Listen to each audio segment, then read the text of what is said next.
गुरुर्ब्रह्मा गुरुर्विष्णु गुरुर्देवो महेश्वरा गुरुर्साक्षात् परब्रह्म तस्मै श्री गुरवे नमः। दंडोत वंदन अनेक बार सर्व कला समर्थ डोलन तेरा खो प्रभु नानक दे कर हथ। सब संतन को बंदगी और कोटि कोट प्रणाम। कीट न जाने भृंग को गुरु कर ले आप समान। गुरु कर ले आप समान। सभी से विनती है कि बहुत एकाग्रता से सत्संग को सुनो।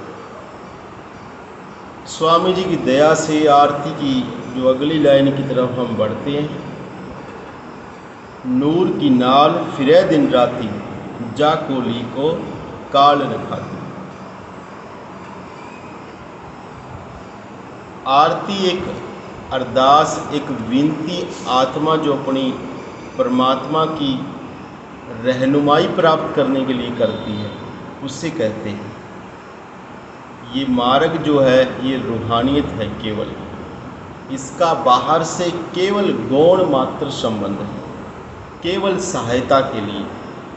प्योर और प्योर इसका रूहानियत से आंतरिक इंटरनल अंदर से मतलब है।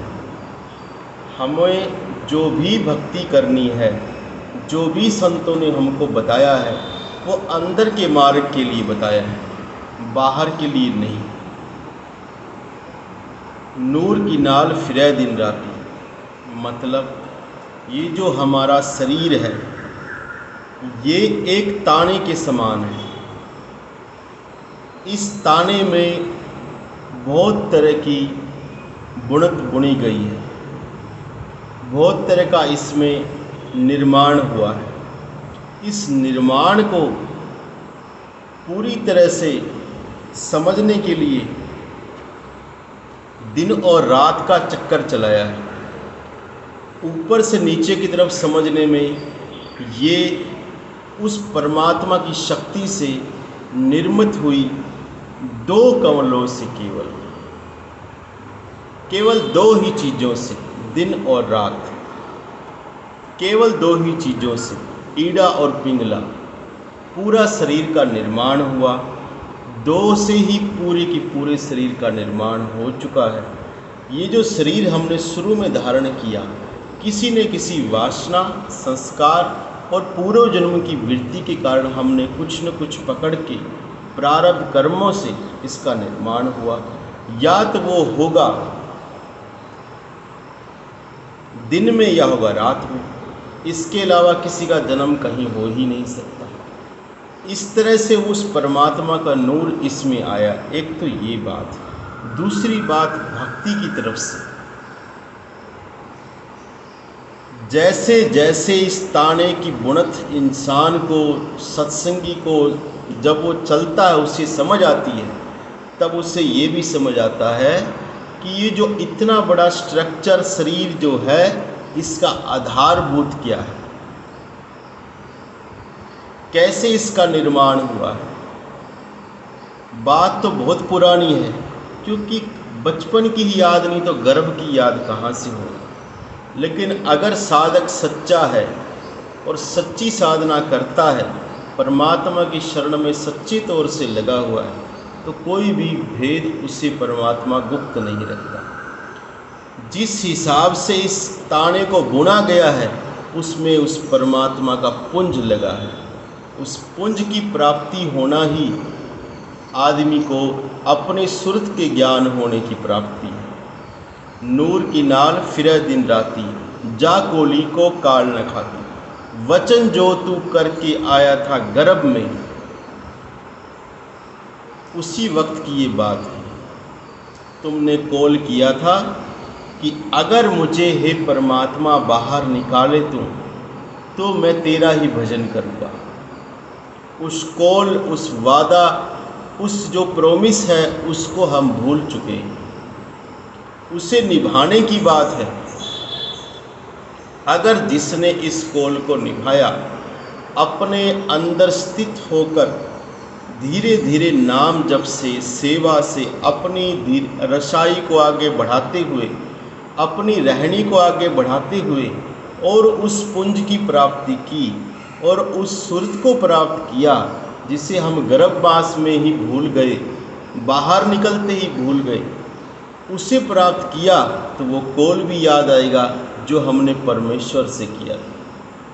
हमें ये भी याद आएगा कि उसके भूलने से हमें नुकसान क्या है, क्योंकि जन्म जन्मांतर की यात्रा, वही गर्भ का संस्कार, वही फिर जन्म, वही सारा कुछ चक्कर है। रविदास जी बोलते हैं, बहुत जन्म बिछड़े माधो, ये जन्म तुम्हारे लेके। उदाहरण दे रहे वो कि हमारे कोई एक दो जन्म के ये धक्के नहीं खा रहे हम बहुत बहुत जन्म में इंसान बने हैं।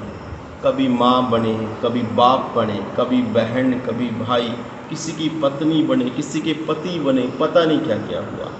हमने बहुत जन्म धक्के खाए हैं, लेकिन एक जन्म भी ये चक्कर टूटा क्यों नहीं? क्यों शांति नहीं? क्यों बहुत तरह से हम वासना में जकड़े हुए फिर धक्के खाते हुए बार बार जुनियों में आ रहे हैं? क्योंकि जो कॉल गर्भ मास में किया गया उससे निभाया नहीं गया।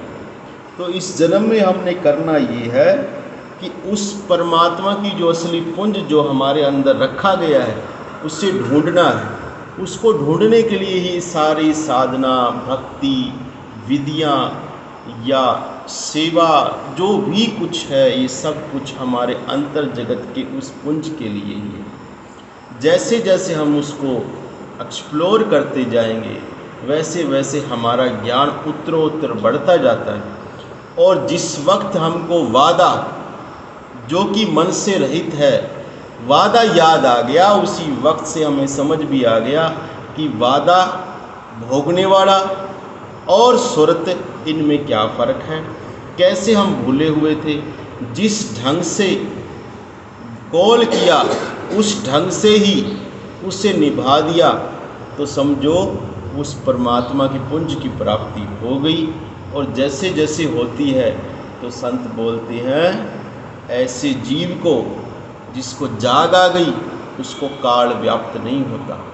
क्यों? क्योंकि इसकी तवरा सीधी हो जाती है, बिल्कुल ऊपर। उसे फिर नीचे खींचने वाली चीज़ खत्म का मतलब नाश नहीं, उस दायरे से वो निकल गया।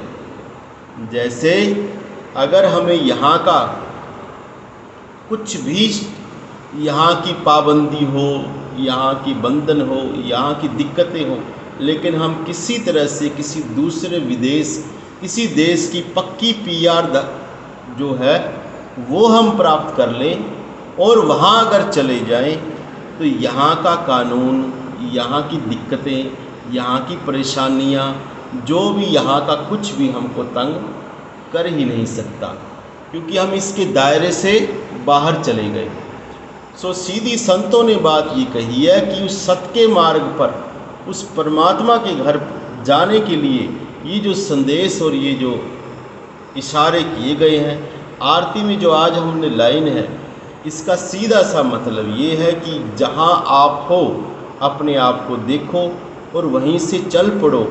जैसी भी आपकी अवस्था है, ये मत समझो कि लेट है कि देर है, वो सब की बाट ऐसे ही जोता है, सब उसी की संतान है। और धीरे धीरे करके अपने आप का सुधार करो। सेवा करते हो तो सेवा बढ़ाओ, सिमरन करते हो तो सिमरन भी बढ़ाओ, दोनों करते हो तो विवेक और सत्संग को बढ़ाओ। धीरे धीरे करके जागृति आती जाएगी और उस चीज़ को प्राप्त करके फिर तो बस कहना क्या है, क्योंकि जो शब्द विवेकी सत्संगी होते हैं उनको ज़्यादा किसी से समझने की ज़रूरत नहीं पड़ती। उनका परमात्मा खुद ही ज्ञान प्रकट करता रहता है, खुद ही बात समझाता रहता है, क्योंकि असल में असली सच्चा गुरु तो वही है जो सबके अंदर विद्यमान है, ये बात शब्द गुरु की है, ये बात सच्चे और सत्य गुरु की है। ये कोई देह गुरु की या किसी बाहरी स्ट्रक्चर की बात नहीं है। जो गुरु तत्व है वो सबके अंदर विद्यमान है।